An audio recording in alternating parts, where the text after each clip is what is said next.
Welcome to Growing Together, gardening podcast with me, John Lamb, lifelong gardener, close personal friend, Don Kinsler, and I've invited Don over to my house today. We're doing something totally different. If it sounds different, it's because it is different. We thought, look, we've been having some tough weather, right, Don? People can feel kind of down about their yards, so we thought we'd just talk about what's going well. So I wanted to invite you over here, and we'll look at some of my plants that are doing well. And if you see something that's not doing well, we could talk about that too. Things that I could do to improve things. How's that sound today? Great. Well, thank you, John. Thanks for inviting us over here to view your yard. Yeah, and when you say it's been a tough growing season, we haven't reached the 1936 level yet, so we aren't in historic territory. But we're like in the third warmest, driest. So, I mean, it is a challenge. So thank you. As I enter your yard here, I see lots of good things. So I like to focus on what is doing well. Right. And one of the things that's doing well, sometimes is, the perennials that we got in earlier, and then also the annuals. But one of the things that I kind of had an issue with this year is as you can kind of see up in front, we decided we wanted to build up this front area a little bit so that it wasn't all grass, which was kind of a good move this year, right? This is a good year to start getting rid of some lawn, with it being so dry for it. A good year to focus on something other than lawns, because a lot of our lawns are crisp and crunchy, and we've devoted much of our watering to other things. So I really like the way when you come up to your house, the way that you've developed on either side of the sidewalk, perennials. So a very welcoming approach as you first come up to your home here in South Moorhead. I really like it, the combination that you've created.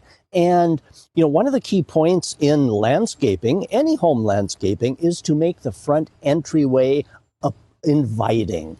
And you have done that with the plantings that you've created that kind of steer the eye right up on into the front door with your curving perennial beds, etc. When did you start these? Last year we started this path along the side here. Then we expanded this kind of belling, making it a bell out, kind of flaring it out on both sides.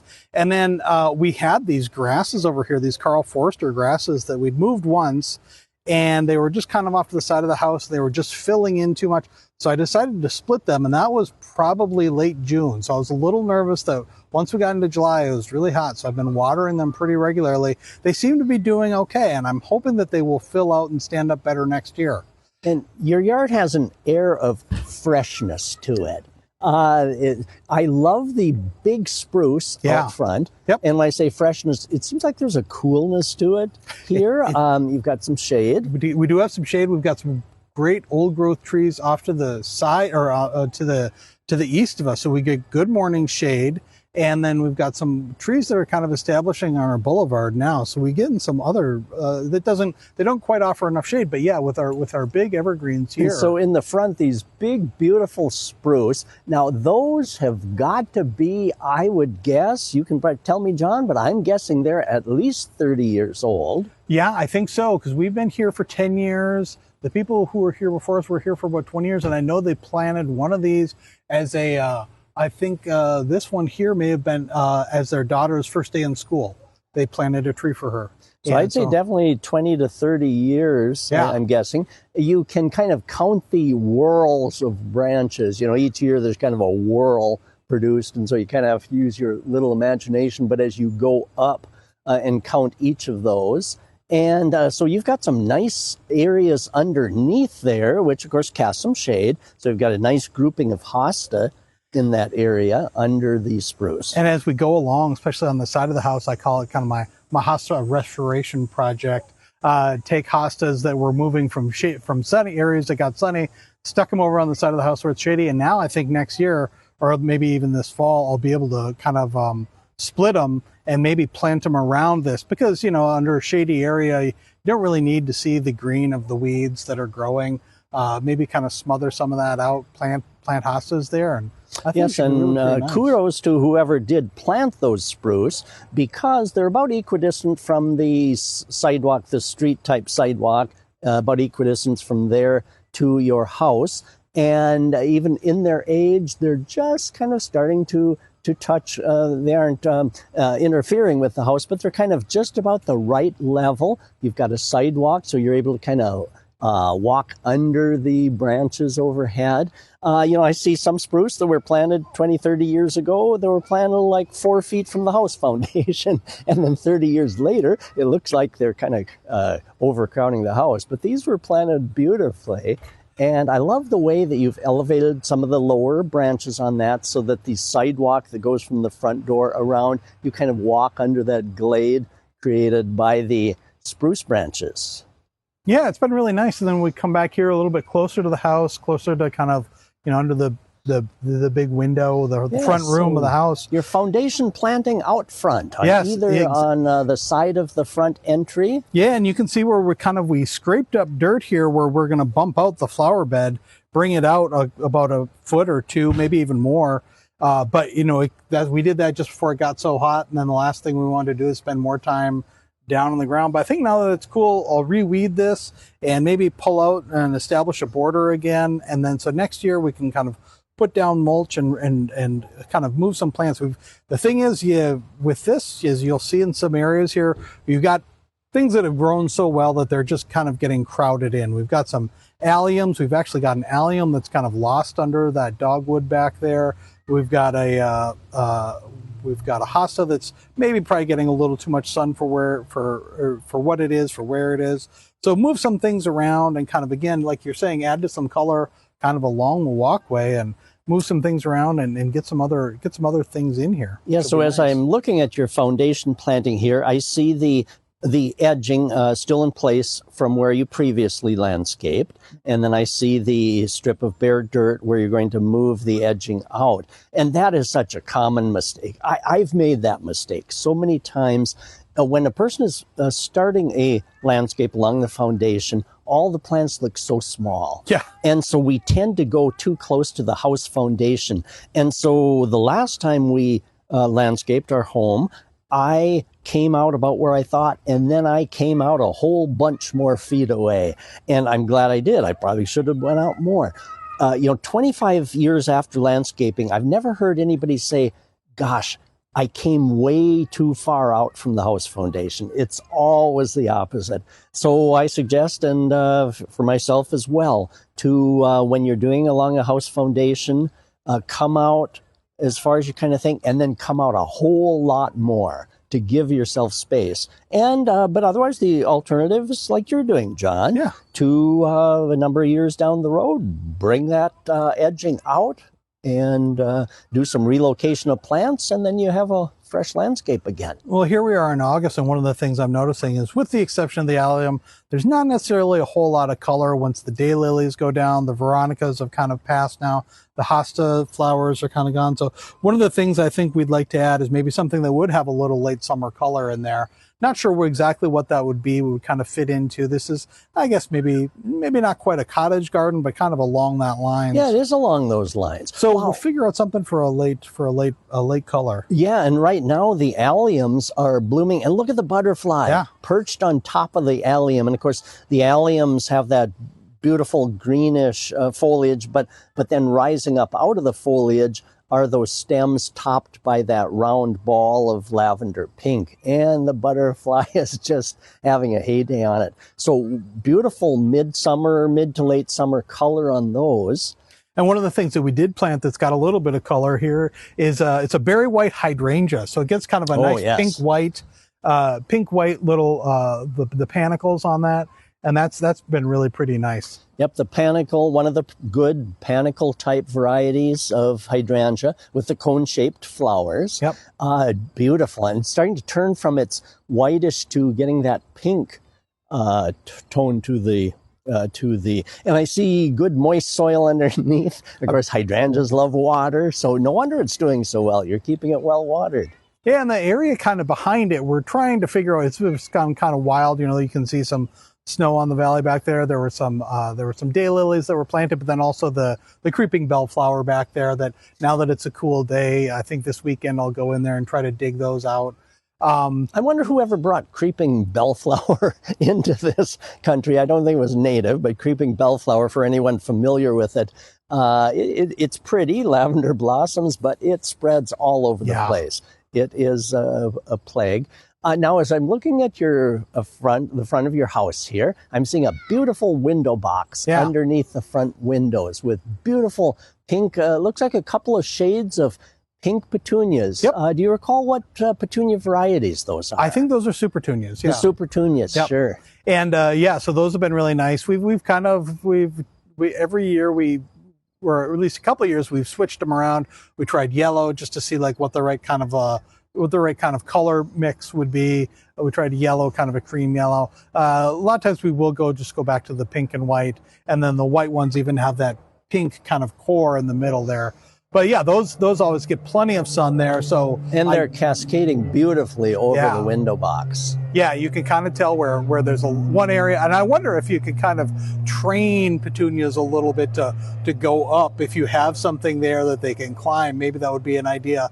Next year I could do is put in just some kind of a little form in there to get them up even a little bit taller. I bet they would. I bet a chicken wire or hardware cloth form of some sort that could be invisible underneath, but that they would kind of arch up and over a little before they would trail over and down.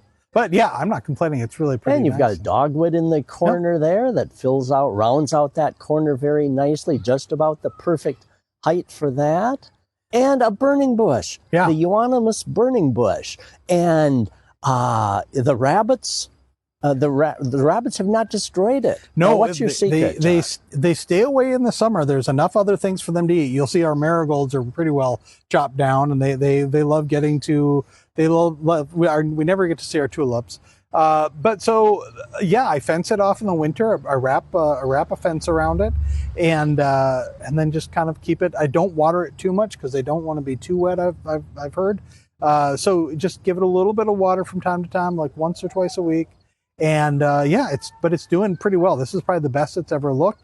It's really kind of taken its own it's taken a couple of years. And one year it did get chewed down pretty well, but we've had to nurse it back and it's doing pretty well. Of course, burning bush is one of the most vibrant fall colored shrubs, but they are rabbit candy. Now, Todd West, the NDSU Woody Plants professor, who's been on our podcast, he indicates, if we didn't plant burning bush, what would the rabbits eat all winter long? And so the rabbits will pick those out. So kudos to you for keeping it healthy and rabbit-free. Yeah. Yeah, all respect to Todd. I think I'd rather have my burning bush than the rabbits. Than the rabbits, yes. Exactly.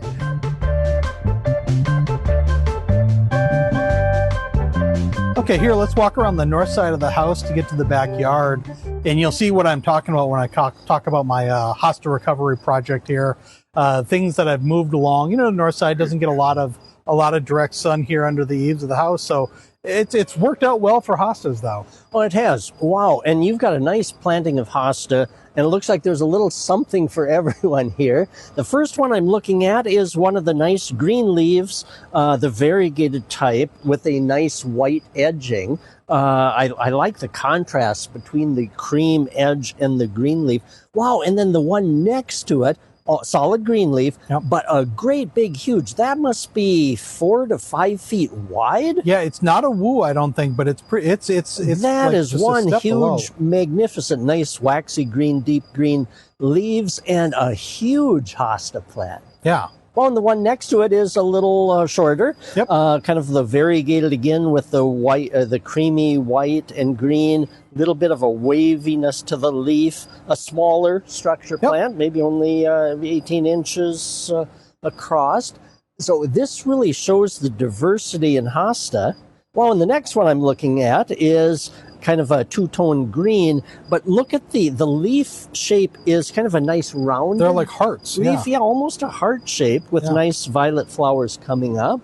Oh, and the next one is a more pointed variegated with the creamy edge. And when I'm looking along your row, John, I'm seeing all the different types of hosta. I mean, there's probably 1,000 different cultivars of hosta, but you have a nice selection.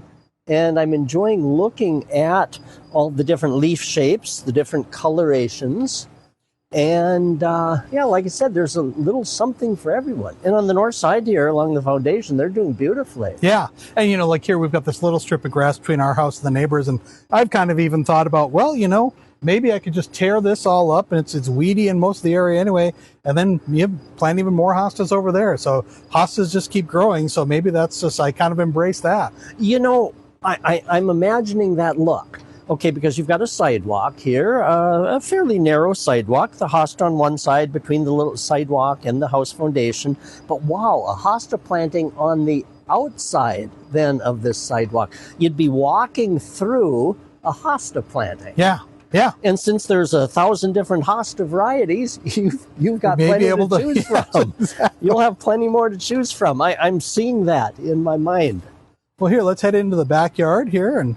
And you remember the big arborvitaes here, the arborvitae trees that offer really a lot of nice shade. These are among the largest arborvitae that I've ever seen. Now, as I walk through the gate coming into your backyard, John, I'm walking under these big towering arborvitae. Now, arborvitae, of course, is the evergreen with the flat, soft type foliage, and the lower portions over my head high don't have foliage, which allows us to walk underneath. And these big arborvitae have a canopy of foliage overhead. So I'm walking underneath these, and it's a beautiful, like a shady oasis. That's how many arborvitae make up this planting? 4 or 5? Yeah, let's take four. Yeah, 4 or 5. Some of them kind of split off. But so I think, it's like walking under a shaded grove of arborvitae. And I mean it, these I think are the tallest, the biggest arborvitae that I've ever seen. And it really does cool down immediately. Oh gosh, yeah. You walk like back here and I'm standing under a shaded oasis underneath arborvitae. And so that they reach out, obviously and that's one thing that I'm a little bit concerned of, because they have to reach for the sun with so many of them there. And I hope that they're in good shape, so you don't want them to topple and fall into the house or fall into the power lines. They look like they're in nice shape. Yeah.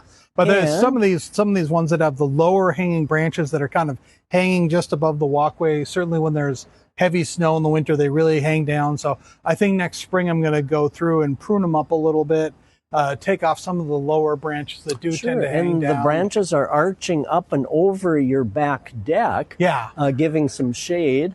And so a person can be kind of under the deck, under part of the arching arborvitae branches that are overhead. Yeah. So I'm standing under here in just a beautiful, shaded, cool oasis. I bet it's 10 degrees cooler under here than it was out front. Out front when we're in direct sun in the morning, yeah.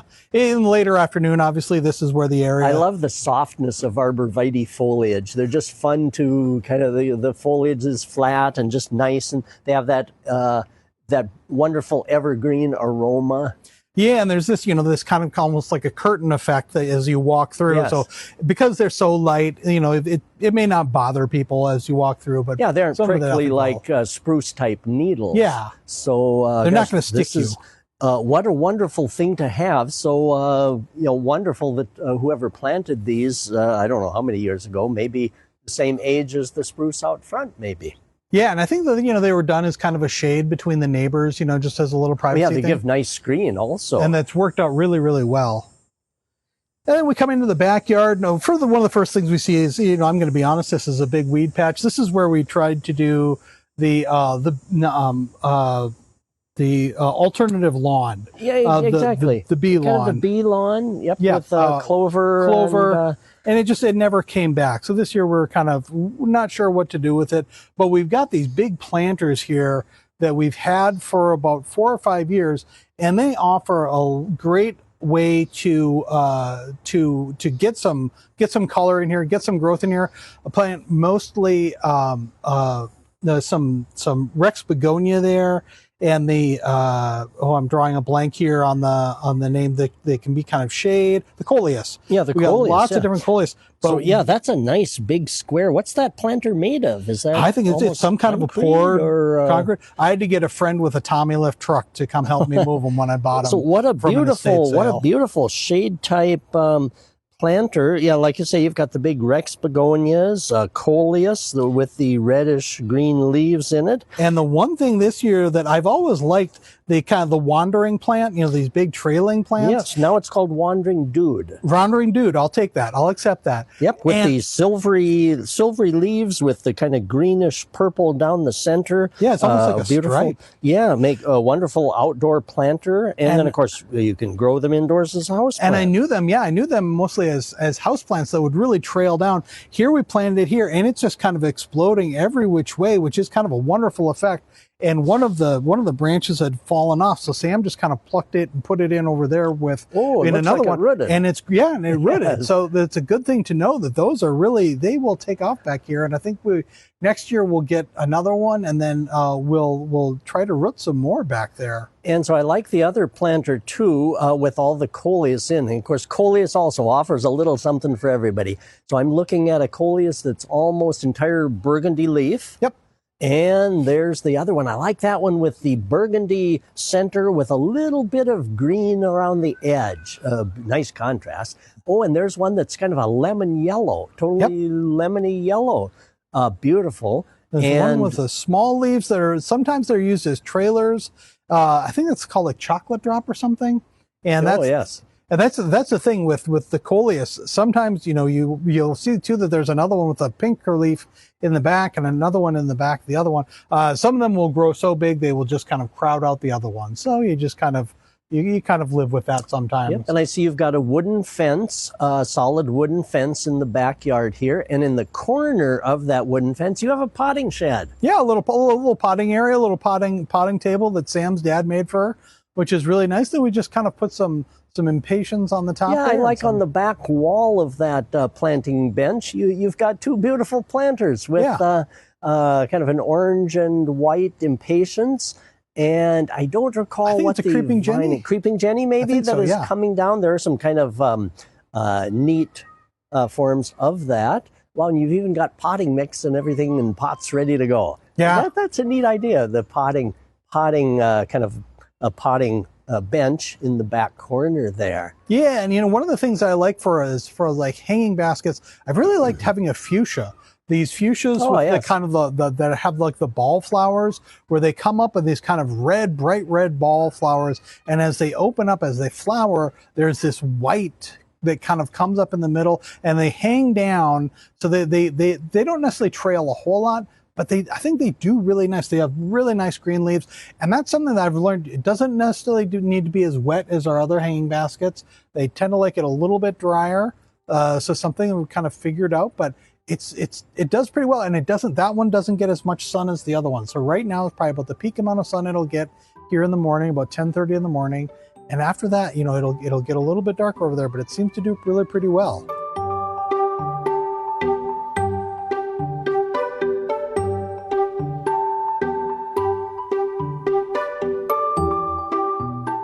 Local news affects your life, giving you the confidence and clarity to make better decisions every day. You can support that with a digital subscription. Visit inforum.com/subscribe to sign up today.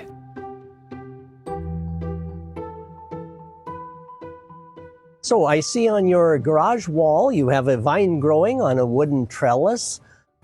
Tell me about that. I'm trying to search for the name of that vine. It's got purplish flowers, kind of purplish lavender flowers. Yeah, it's a hyacinth. Hyacinth bean. And then what it'll be is that there will be little bean pods that will come out. They'll be populated with bean pods, and so we harvest those. And so every year, that's one of the first things we started from seed, is that you can just scatter these seeds here, and in June, and it'll start climbing. It's a late climber, so this is a good thing for us for later summer. We've tried different things here as far as climbers, but this one is doing really pretty well. So it's really starting to go up the trellis now. We've had to put a little fishing line in there in between to kind of encourage it to go up in the middle. Something to crawl on. Yeah, purple hyacinth bean, beautiful. And so as that's coming up, it kind of, we had in front of there's daylilies to other side. This one I want to get your thoughts on. This is an azalea we picked up earlier this year, planted it there, and it was doing fine until we really got to the heat. And I'm not sure if I overwatered it or underwatered it. It's looking a little tough right now. Yeah, it looks like possibly one of the Lights series of azalea, possibly. Okay. Those are developed in Minnesota, good and hardy. They like a kind of a microclimate, and of course you've got that in your backyard. You've got established trees around. You've got a microclimate here, which catches some good snow. And they like plenty of organic material mixed into the soil, and they don't like heat. Okay. And of course, even though we water, there's not much we could do this summer again about the heat. Yep. So I think it's going to persist just fine. Okay. But it, like many things, just didn't like the heat, and not much we can do about the heat. Yeah. Well, that's fine. You know, you learn here as we go. Over here, you know, we'll kind of go along in the back here in the backyard where we go into a little bit more of the annuals. But here's another. I think this is a the Thunbergia. Thunbergia, black-eyed Susan vine. Yeah, and there's two of them in there, so it's really going crazy. We've just got it on a trellis. It's probably what about type a 4 of a foot stand trellis. do you have that on?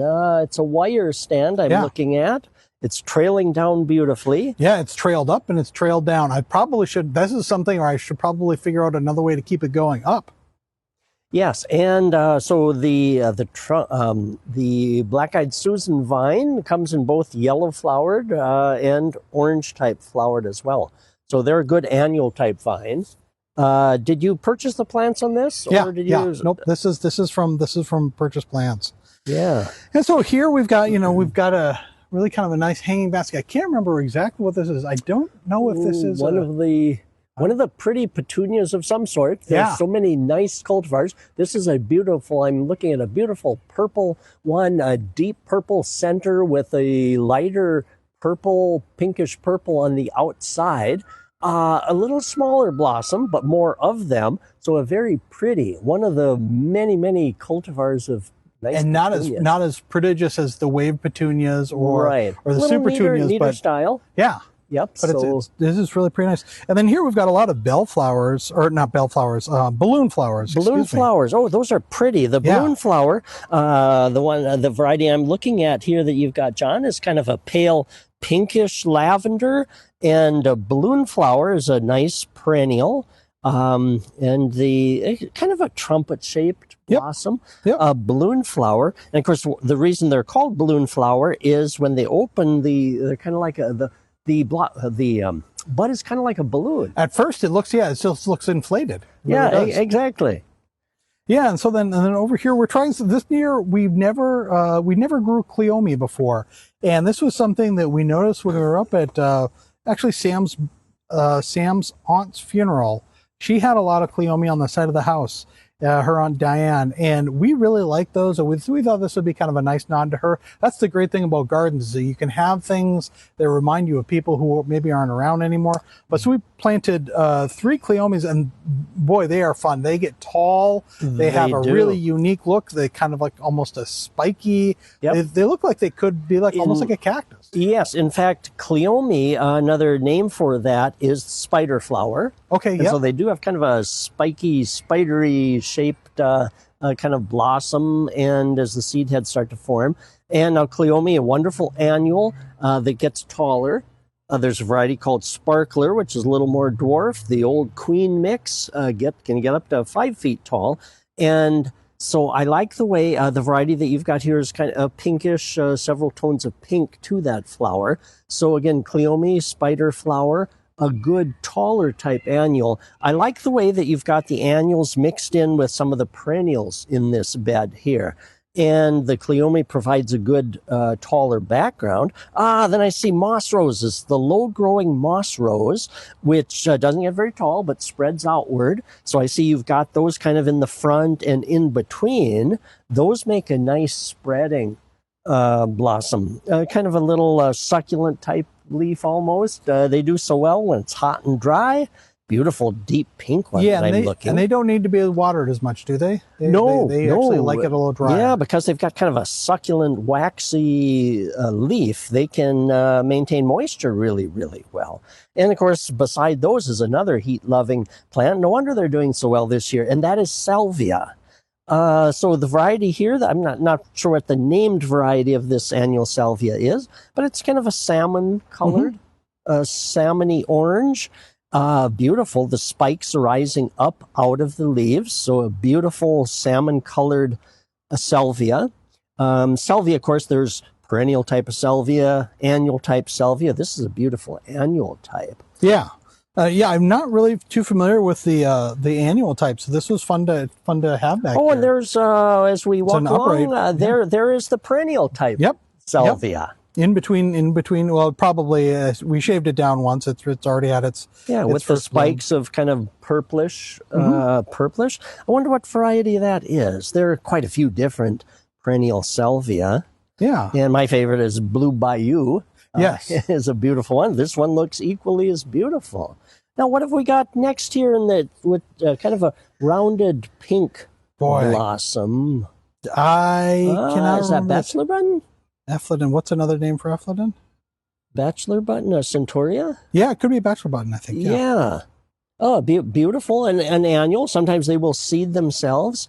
Sometimes I have to scratch my head a little on names. I think there are 130,000 different cultivated plants, not counting all the natives and those grown for crops. So once in a while, it takes a little for me to pull the names out of the back of my head. Well, tell us about the plant that is right behind this. Catmint. Sure. Yeah, and so we got two of them there, and they've really flowered out. They fill out really, really well. It's every year we're thinking that they're not going to get that big. Yeah, the catnip. Catnip. Yeah. Yes, and so I'm seeing the spikes rising up. They're kind of a greenish spike, just kind of opening to little white flowers. And of course, as soon as you mentioned that, then I squished a leaf, and the aroma. Just even you doing that, minty, it's because fill up the air. Do you have cats? We do have cat inside. We don't let them outside. So I was wondering if what their reaction was to that. Yeah. But yeah, you can smell that very minty aroma. Yeah, there's so many bees up in here. Then you can really tell that this is kind of a great area for pollinators. Yes, and the little bees that I'm seeing float around through the perennials here, they aren't the big bumblebees, the black and yellow big bumblebees that get all the glory because they're so showy. I'm seeing a lot of little native type bees, and they're the workhorses in pollinator. The little, it's covered with these little tiny bees, and of course those are the ones that we need for our cucumbers and apples and everything else. The little bees aren't as showy, but they get the job done. And so one of the things that we've done since you were here last is that I put in this fence last summer, and to keep the dogs out from the vegetable garden and back. And with that, we just decided to kind of fill in more grass area. We don't need as much area for the dogs to run. So again, just kind of pack it with annuals, but really kind of this is more of a flower garden, or kind of our cut flower area there. So we've got just kind of a variety of things. Snapdragons kind of all over the place. The zinnias. Yep. Yeah, we've got zinnias. So right in front of the fence that fences off your vegetable area, I'm seeing a beautiful, colorful flower garden. The zinnias, a beautiful mix of the pink, yellows, the bright yellows, the golden. Zinnias are so showy all the time. And, of course, the snapdragons you mentioned, a nice mix of deep burgundy, the whites, pinks. Boy, and when you deadhead those, they just keep coming when you remove the spent flowers. And back here, gosh, you have a little something for everything, too, in this flower garden, John. I'm seeing the Acalia yarrow. Got a lot of colorful yarrow, in shades of pastel shades, pinks, a little deeper pink, some kind of lavender-type pink. And then you've combined some really nice annuals in with the perennials like the yarrow there, the Acalia. Gomphrena, the annual Gomphrena, which is a wonderful annual with little round flowers that are paper-like. When you feel them, they feel like straw. And it looks like you've got a white variety. They also come in pink and purple. But Gomphrenes, also called globe amaranth, with their papery little blossoms, nice edging type. And two small little sunflowers. Yes. Different kind of sunflowers that were kind of nice With to have their in there. perky, round yellow with the black center. Yeah, so they won't get mammoth, but they're really nice. Again, good Really for cut doing flowers. a nice color show of the yellow with the dark brown center. Oh, and you've got one of the ornamental basils, the dark purple ornamental basils. And of course, you can use those for eating too. Have you been cooking with those? We've pulled them off a couple times, yeah. Beautiful basil aroma with that.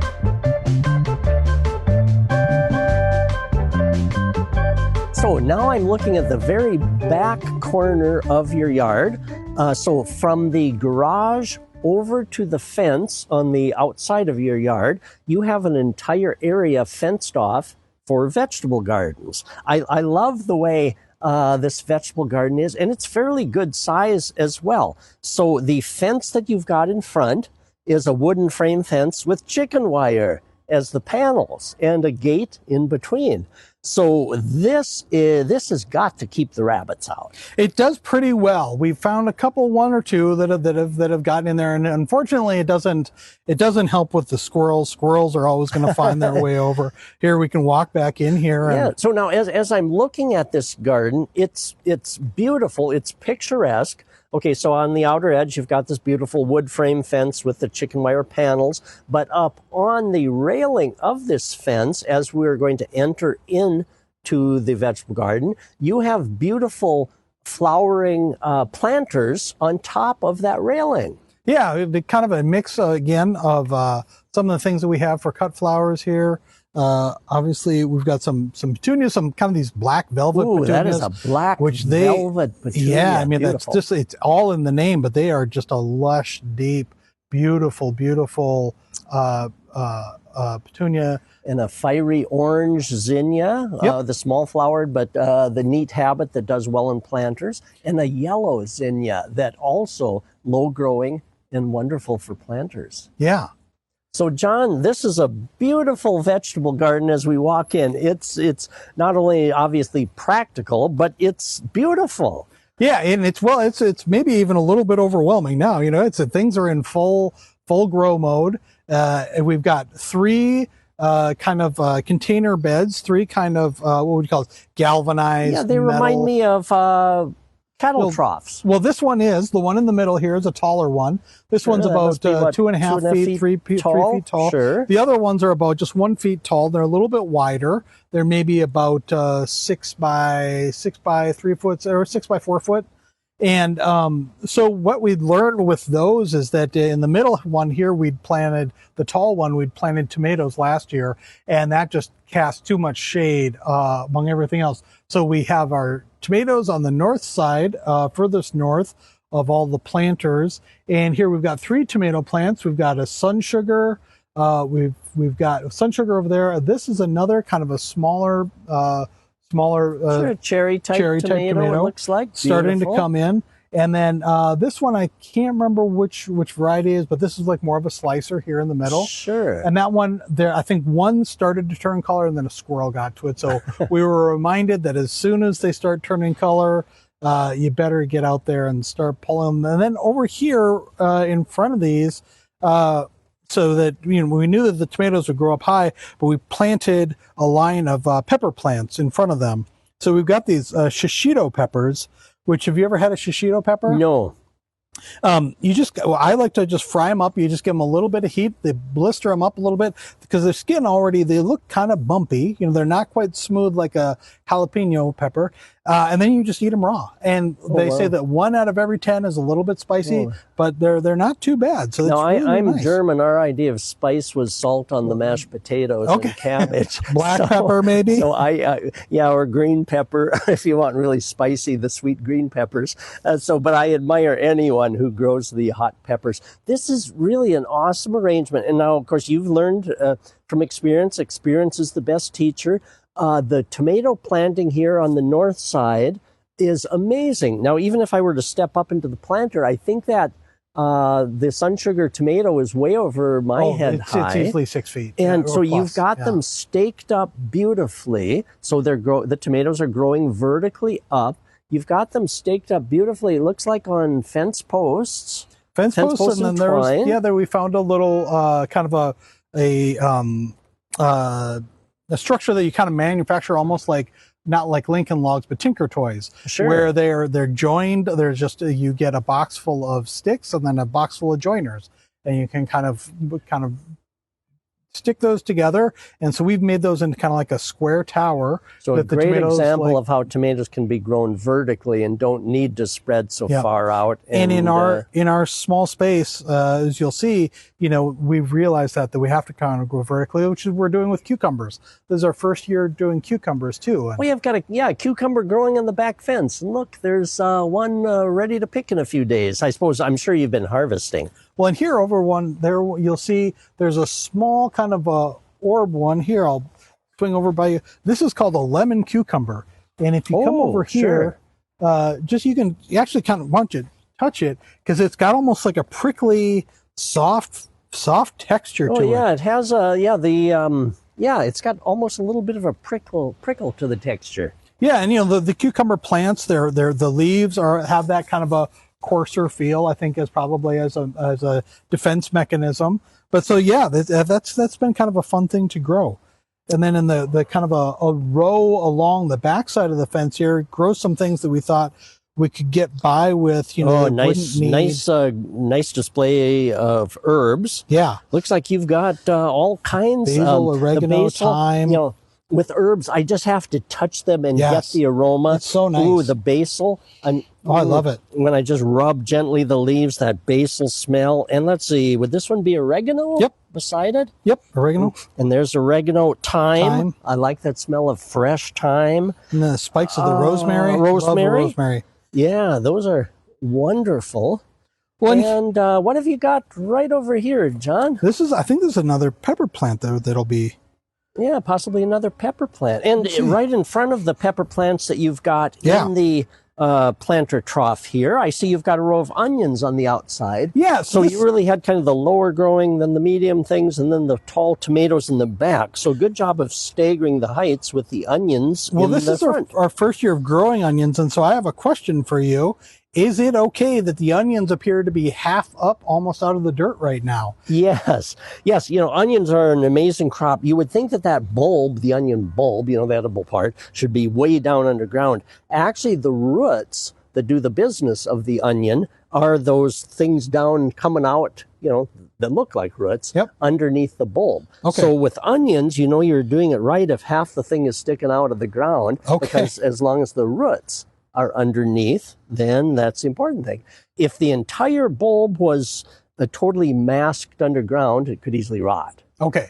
Yep. So onions, as they're growing, will tend to kind of naturally grow with half the thing sticking out. So look totally well.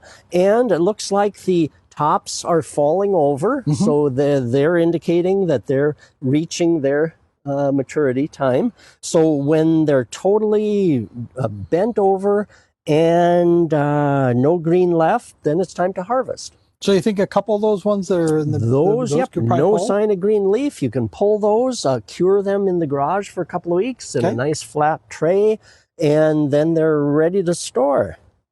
What have we got here, John? I'm looking at quite a big, prolific vegetable garden. Is this a marjoram plant or? I think you are right. A great big marjoram plant. It's over waist high. Probably, about 4 feet. Yeah. And it's just kind of long, feathery leaves. Yeah, it's got a nice aroma. Feathery leaves. That's it works as a plant. It works just fine as a plant. Yeah. In fact, you could put this, if you wanted something in your garden that had a little bit, when the wind comes, it'll blow a little bit, it'll wave a little bit. It's got that kind of element to it. Now, I mentioned that your garden is picturesque and beautiful. I see 2 chairs in the vegetable garden. I love it. Yeah, we like to come back here and say in the late afternoon, probably about 4 or so, the tree from the shades on the other property, on our neighbor's property, that shades this area. So this becomes kind of a cooler spot to sit while while the sun is on the back of the house. Here in the back of the back lot, you'll see two 5-gallon buckets. Those are potato plants. Oh, sure, potatoes. And I don't know. Again, we've had last year. Our potato plants came in fine, but when we ate them, they seemed a little gritty or a little tough still. And so one thing we'd read was that maybe we didn't water them enough. So we've been watering them regularly. But I think, how do those leaves look? Is that kind of standard, or do they look a little rough? Well, there's quite amount of kind of yellowing and brown crunchy leaves in amongst, and maybe half the leaves are green on those yet. They look much like my potatoes that are in the ground. Okay.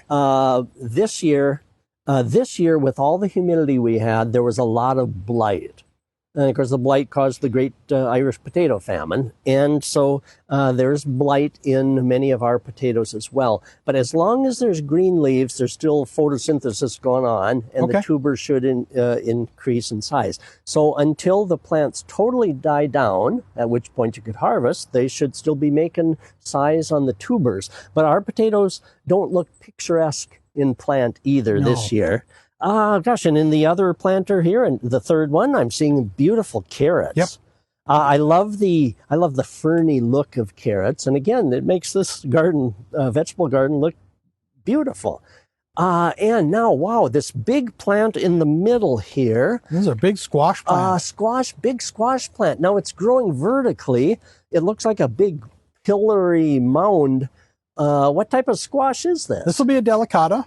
Oh, we grew those last year, and we really like those. So that's it's a smaller squash. Big, healthy, mounded. The leaves look green and lush. I appreciate delicata squash. I appreciate that you think that it's mounded, because if you'll look off to the side here, you'll see that the leaves have spread out through the rest of the garden. It's taking off. It is really taking off. I mean, it has covered hostas. It has covered our bleeding hearts, which they've passed now. That's past the season for them.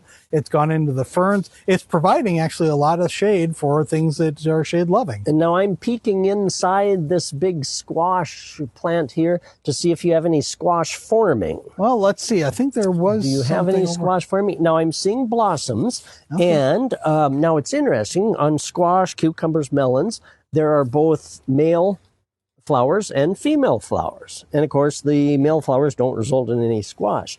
But if you look at the base of the flowers, the female flowers look like a little, in this case, a little delicata squash.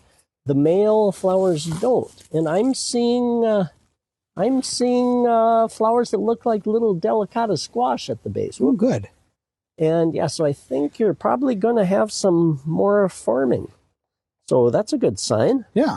Yeah, good. And with all the bees you've got pollinating the flowers, they'll be easily visiting the squash. But yeah, you can see so this is in the short bed, but it's still 5 feet tall. And then again, as it spreads out through the rest of the garden, it's grown out about at least 8 feet to any particular size that it can, to reach in for the sun with its big long tendrils, basically.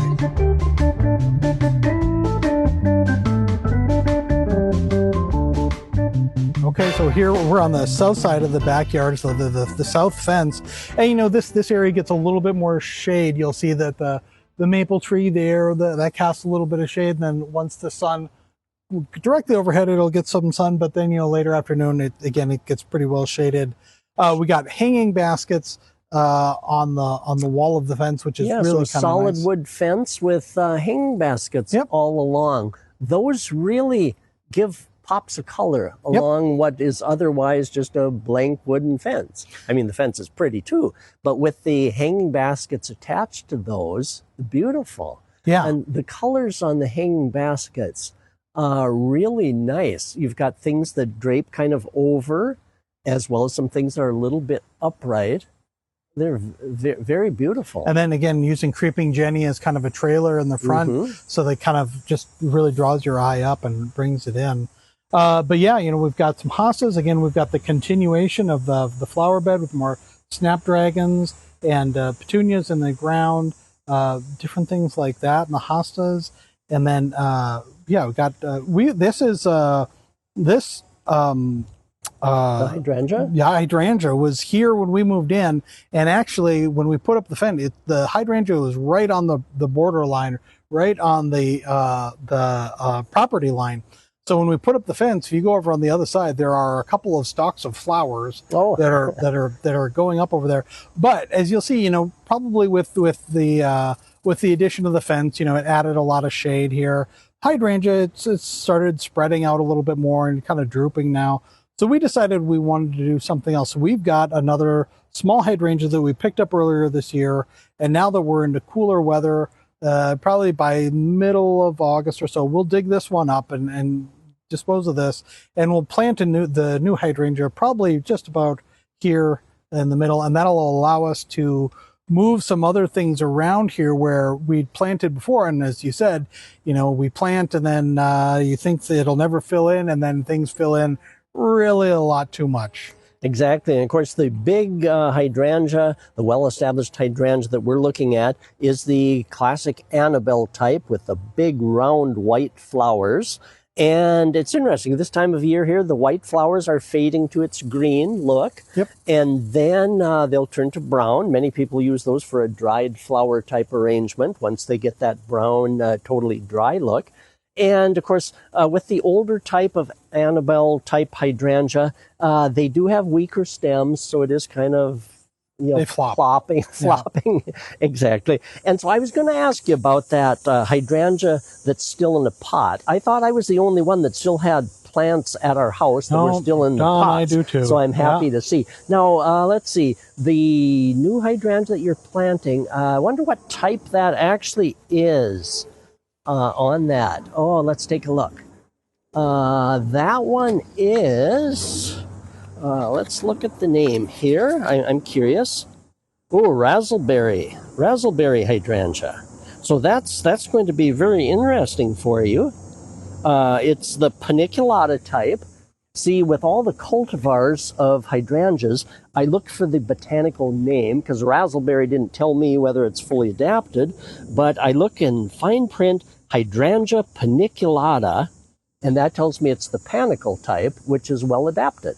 If it was hydrangea maculata, that is the florist type, the endless summer type hydrangea that's not well adapted. So congratulations, you have a well adapted hydrangea. That's going to be beautiful. Thank you. Yeah.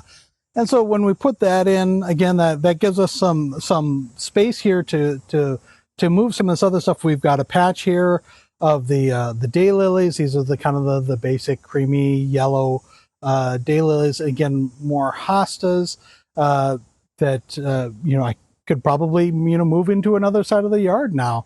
So kind of move these around, maybe plug in something else that would be kind of a good shade plant here too.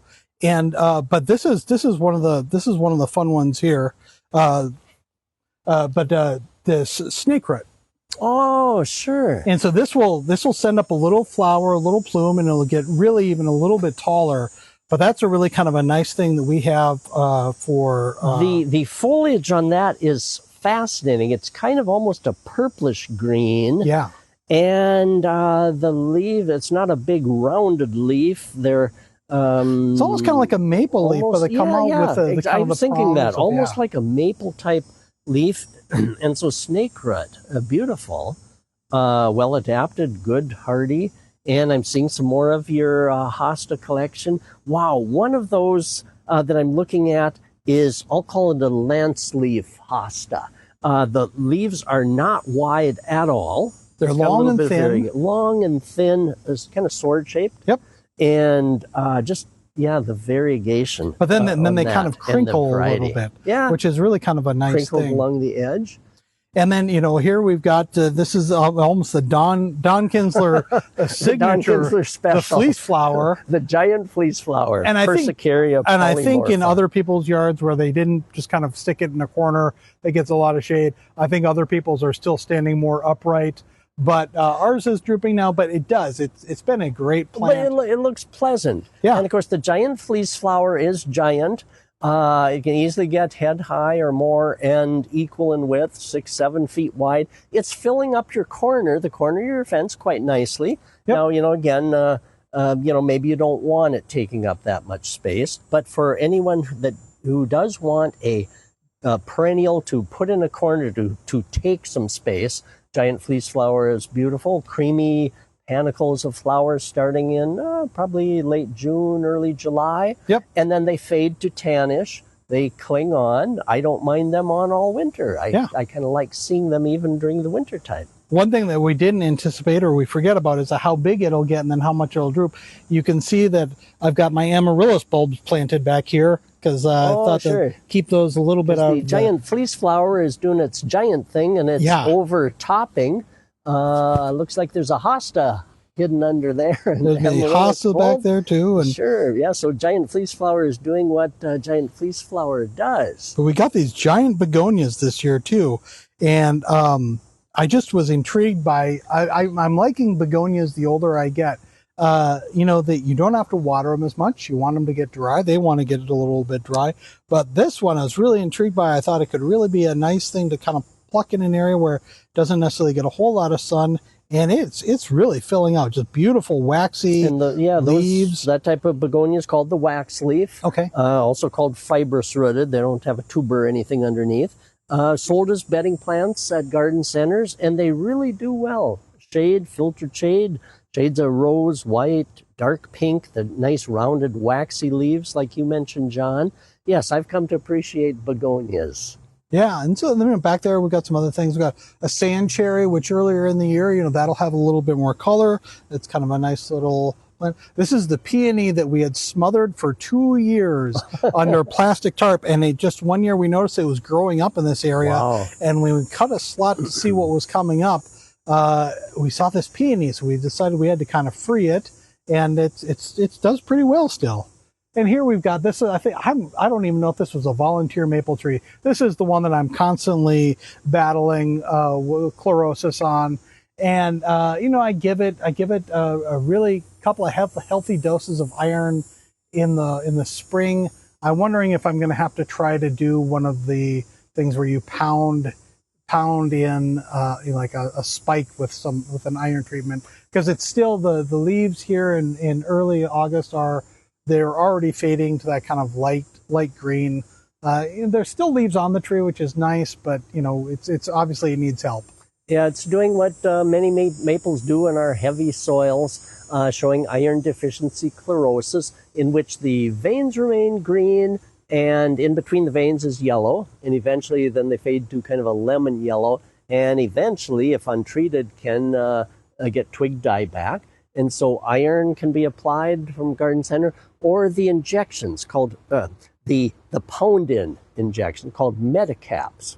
I can order those online. Some garden centers sell them. You drill a little hole, it doesn't hurt the tree, and pound in these little capsule kind of things, and that gets the iron right into the tree's system.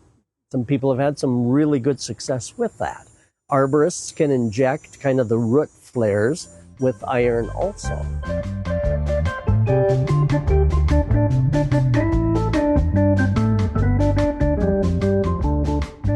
Well, John, I really enjoyed being here. It's been 2 years, right, since we were here last, and I distinctly remember walking under the arborvitaes, how impressed I was then, just as impressed today. But I am so impressed with with all the additional things you've done. You've made wonderful progress in 2 years. The things that impressed me the most, the vegetable garden, the fenced-in vegetable garden, which is unique, decorative, and it has created a wonderful vegetable garden for you guys, and it's producing so well. And your yard is absolutely beautiful. It's a prime example of a yard in kind of an older part of town, and your use of space is so good. I just, that back area that you turned into a fenced vegetable garden, that could easily become a totally unused area in many yards because it's kind of to the back, forgotten about. But man, you have created an oasis in there. And the way that you've rounded out your yard, you've got area of lawn in the middle here, so for kind of walking and enjoying some lawn. But around the perimeters, you've got color.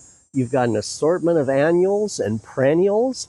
And I can tell that throughout the seasons, you got bleeding heart, you've got peonies, you've got all these things. So I can visualize how it changes throughout the season. And so it's been a pleasure seeing it this time of year. And yeah, you've made good progress. Yeah, I think the big thing for us was that putting in the idea of establishing a vegetable garden and having dogs meant that we had to have a fence. And I think that while I first looked at that as kind of a hindrance, I think that we've kind of embraced it. And I think it's something that we're going to keep embracing. First of all, that, having these two separate areas, but that it allows the vegetable garden to grow kind of unimpeded by the dogs. But then it sets up by having, instead of, we have the fence, and instead of having to look at a fence, we decided let's put a lot of flowers in front of it. And let's kind of bring in some of that color that, honestly, before, like, the squash plant was that big, there wasn't always as much green back there. So it gave us something to look at here when we sit by the deck, just by the back door, or when you come out. It just adds that. And then also, like you said, kind of rounding off the hard corners of, while we've got this angular, straight, hard fence, softening that maybe by rounding off the corners of the yard, bringing in a flower bed, and doing kind of some more layering with the flowers. We're having some shorter flowers up front, some colorful things in the tall with the snapdragons and other taller things. It just really kind of, it's really nice, and it's really appealing for us, and it's been really good. And I do have to say too, we talk about this all the time. Adding wood mulch or adding any kind of something like that as a weed suppressant has been it's made a big difference. And I have to spend less time weeding, and it gives me more time to enjoy the garden. And plants love the wood mulch. Yes, and it's good for the plants. So it's beneficial for everybody except for the weeds. Exactly. Much more plant friendly than rock type mulch. So yeah, this has been a pleasure to see. Well, Don, thanks a lot for coming by today. It's always fun to have people over. I think that you agree that when you have a garden, you want people to see it. You want to show it off. You want to show off the things that you're proud of. So I think next week, what do you think? You willing to show off your garden? I am, yes. Come on over. Okay, so that'll be our next podcast. And in between then, if people want to show you their garden, if they want to show off their garden, or if they have questions about things, how things are growing, or things that maybe they could benefit from, what's the best way to reach you? Send me an email, donald.kinsler, that's Kinzler, at ndsu.edu. And when we share photos, beautiful photos of our yard, it's not bragging. As I always say, we're all in this together. We can all learn. And it's just fun to be in it together and to share what is doing well in our yard. So again, thank you, John. I have learned many things today in your yard. So I appreciate your sharing with all of us. Well, I'm looking forward to seeing your yard next week. And thanks again.